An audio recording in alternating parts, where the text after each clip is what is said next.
El pasado 3 de enero de 2026, la Operación Resolución Absoluta marcó un punto de inflexión en la historia contemporánea de América Latina con la captura del dictador venezolano Nicolás Maduro Moros. Sin embargo, tras la ejecución de este operativo quirúrgico, se ha activado una maquinaria de propaganda coordinada desde diversos ejes ideológicos para distorsionar los hechos. Así que en el día de hoy vamos a desmontar las principales narrativas manipuladoras impulsadas por los aliados del régimen y sectores de la izquierda internacional. Iniciamos con la manipulación sobre la presencia extranjera en Venezuela. Durante años, el régimen cubano y sus portavoces, como la diplomática Joana Tablada, negaron sistemáticamente la existencia de tropas o personal de seguridad de la isla en territorio venezolano, calificando tales informes como calumnias. No hay tropas cubanas en Venezuela. No hay tropas cubanas en Venezuela. No hay tropas de seguridad de Cuba en Venezuela. Cuba no participa con tropas en operaciones militares o de seguridad en Venezuela. De hecho, el propio dictador cubano Miguel Díaz-Canel había negado esto hace un tiempo en su perfil de X. No obstante, la realidad se impuso de forma trágica tras la captura del dictador. El propio régimen se vio obligado a confirmar la muerte de 32 militares cubanos que formaban parte de la escolta personal de Maduro. Este reconocimiento forzado expone la hipocresía del discurso oficial de La Habana. Los fallecidos no eran asesores civiles, sino miembros activos de las Fuerzas Armadas Revolucionarias y del Ministerio del Interior, integrados en una estructura de protección presidencial que seguía el modelo de control utilizado históricamente. La confirmación de estas bajas revela que Cuba ha mantenido una intervención militar activa, funcionando como una guardia pretoriana que garantizaba la permanencia de Maduro en el poder a cambio de recursos estratégicos. Ahora es imperativo analizar la narrativa del interés petrolero. La propaganda de izquierda acusa a los Estados Unidos de intervenir únicamente por el crudo venezolano, pintando la operación como un acto imperialista. Sin embargo, este argumento aplica un doble estándar selectivo al ignorar que los intereses de países como Rusia, China e Irán en Venezuela también se han centrado en la extracción de recursos naturales. Mientras se critica la acción estadounidense, se omite que China ha sido el principal comprador del petróleo venezolano, absorbiendo más de 613,000 barriles diarios bajo acuerdos de petróleo por deuda, que han hipotecado el futuro del país. La diferencia fundamental radica en que la justicia estadounidense busca procesar a Maduro por cargos de narcoterrorismo, un marco legal transnacional que trasciende la mera geopolítica energética.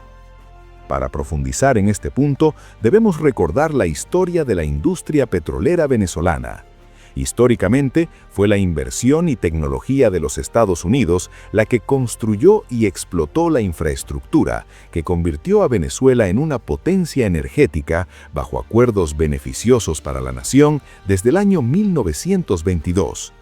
Tras la llegada de Hugo Chávez, se inició una ola de expropiaciones entre 2007 y 2010 que fracturó las relaciones contractuales y provocó un colapso operativo sin precedentes.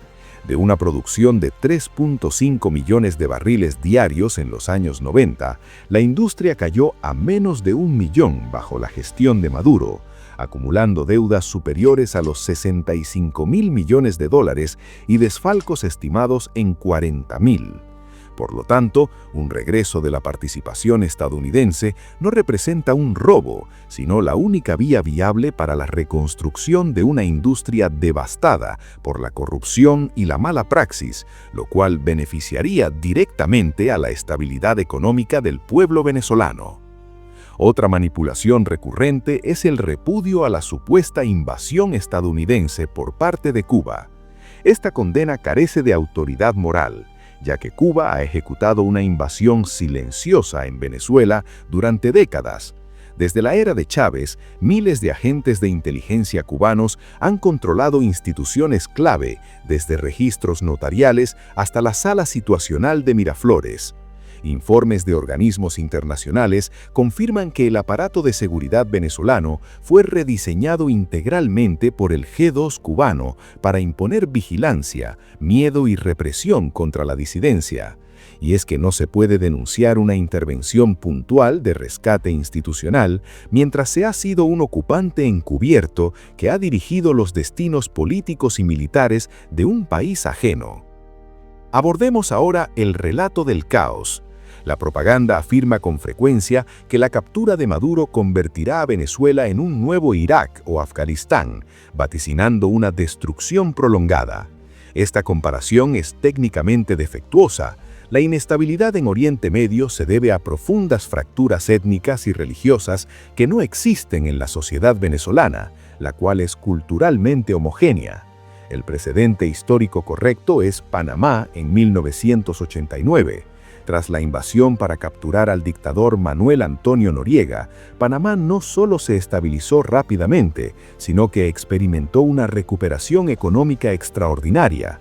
En los años posteriores, el PIB de Panamá creció a tasas promedio del 6.5%, su déficit fiscal se transformó en superávit y la pobreza se redujo drásticamente de 1 de cada 2 ciudadanos en 1989 a 1 de cada 10 en años recientes. Y Venezuela tiene hoy la misma oportunidad de transitar de un estado fallido a convertirse en una de las economías más desarrolladas de la región. Además, es necesario señalar la vehemencia de quienes repudian la intervención de Estados Unidos, pero guardan un silencio cómplice ante agresiones similares de sus aliados ideológicos. Existe una contradicción flagrante cuando estos mismos sectores no se han opuesto a la invasión rusa en Ucrania, la cual ha causado más de 14.500 muertes civiles confirmadas por la ONU y ha desplazado a 9.5 millones de personas. Mientras la operación en Caracas se ejecutó con un mínimo de daños colaterales civiles y sin pérdida de vidas inocentes, la agresión rusa ha destruido el 80% de la capacidad térmica de Ucrania. Condenar una acción quirúrgica contra un dictador acusado de crímenes de lesa humanidad, mientras se justifica o ignora una guerra de agresión territorial a gran escala, revela una ética selectiva basada únicamente en la ideología y no en el derecho internacional. Finalmente, debemos responder a quienes alegan violaciones de soberanía desde la comodidad de democracias estables. Es hipócrita criticar la captura de Maduro sin haber vivido bajo el terror de la operación Tum Tum, una campaña de asaltos a hogares y detenciones arbitrarias que resultó en más de 2.400 arrestos en apenas 9 días tras las irregularidades electorales de 2024.